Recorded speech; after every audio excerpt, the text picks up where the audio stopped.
Hey everyone, welcome. I am absolutely thrilled you're joining us for today's explainer. Go ahead and put on your student hats because we're diving into the Bill of Rights, a document so incredibly important that George Washington actually commissioned 14 handwritten copies right from the start. Today we're unpacking a foundational civics lesson designed for 8th graders by the HeroesMart Academy.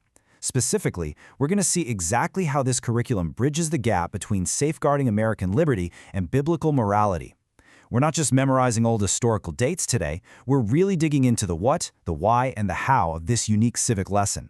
Right out of the gate, the curriculum completely grabs your attention by pairing American civic principles with this really powerful scripture from 2 Corinthians 3:17. It immediately establishes a core philosophy for the students. True freedom fundamentally includes the ability to live your life without the constant fear of unfair government actions. It frames the whole legal concept of liberty within a higher moral order. So before the student even looks at a single law, they're given a profound why. Here's a roadmap for today's explainer. We'll start with point 1, the big idea, move into essential freedoms, explore why rights matter, do a quick homework check, solidify the biblical connection, and finally wrap up with education with a moral compass. Let's get right to it. All right, Section 1, the big idea, foundations. Okay, so here's our baseline definition for the lesson. The Bill of Rights consists of the first 10 amendments to the United States Constitution. But notice the dual-purpose function at play in those last two phrases, protect freedoms and limit government power. The lesson emphasizes that these amendments aren't just some list of nice things you're allowed to do. They're active, functional boundaries that strictly limit how far the government can reach into your everyday life. To really appreciate this, we've got to look back at the history. These amendments were added in 1791, and they didn't just appear out of nowhere. They were the result of a massive, hard-fought compromise between the Federalists, who wanted a stronger central government, and the Anti-Federalists, who were absolutely terrified of a new national government becoming tyrannical.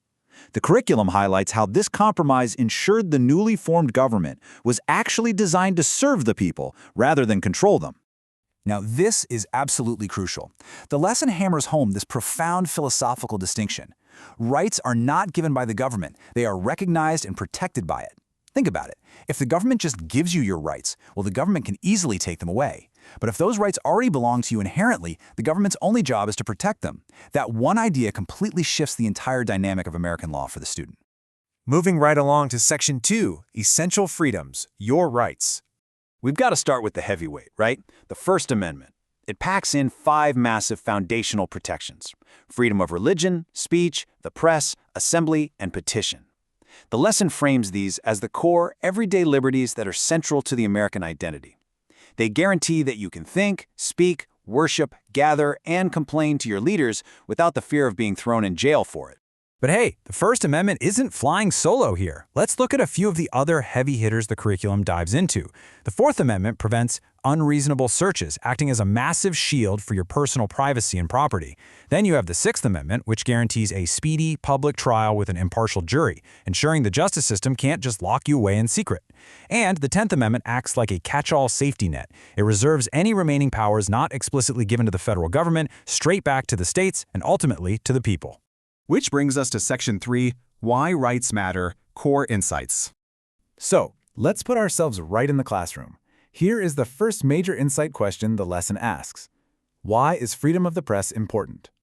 Well, it all boils down to accountability. Freedom of the press allows everyday citizens to stay informed. When journalists can go out and report facts without constantly fearing government censorship, the public gets the information they actually need to hold their leaders accountable. The underlying lesson is that an uninformed public is an easily manipulated public. Okay, let's check out the second insight question. Which amendment protects you from illegal searches, and why does that even matter? If you guessed the Fourth Amendment, you nailed it. The lesson presents this as a fundamental civic necessity. It safeguards your privacy and your property, meaning law enforcement cannot just barge into your home or rifle through your belongings without a proper, legally justified cause, which usually means a warrant signed by a judge. It's the law that ensures your home truly remains your castle. And finally, insight number 3 tackles our justice system. Why does the Sixth Amendment matter to justice? It's a game changer because it literally protects everyday citizens from systemic abuse by guaranteeing a speedy and public trial with an impartial jury. The government absolutely cannot just throw you in a dark cell indefinitely. They are forced to prove their case to a group of your peers, right in the light of day. It forces total transparency on the justice system.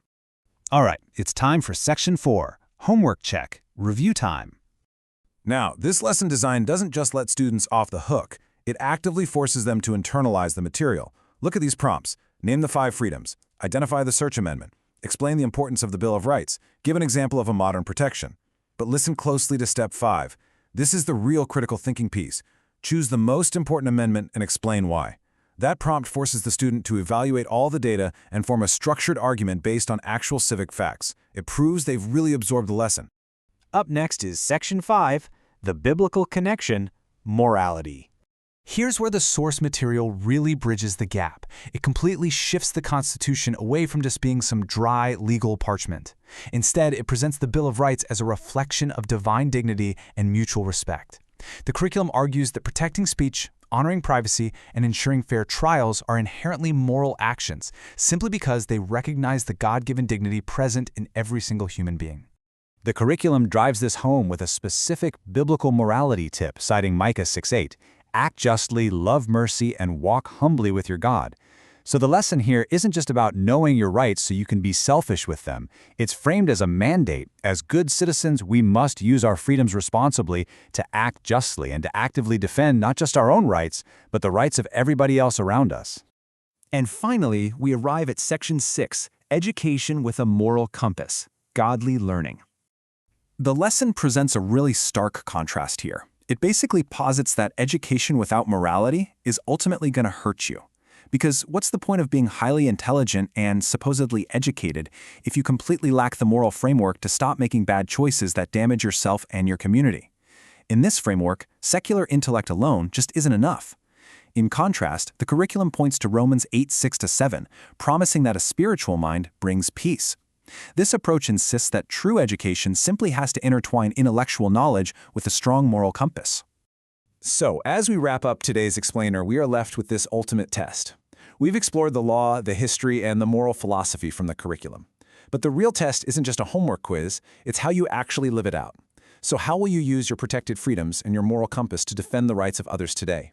Take that question with you. Thank you so much for joining me on this incredible deep dive, and keep learning.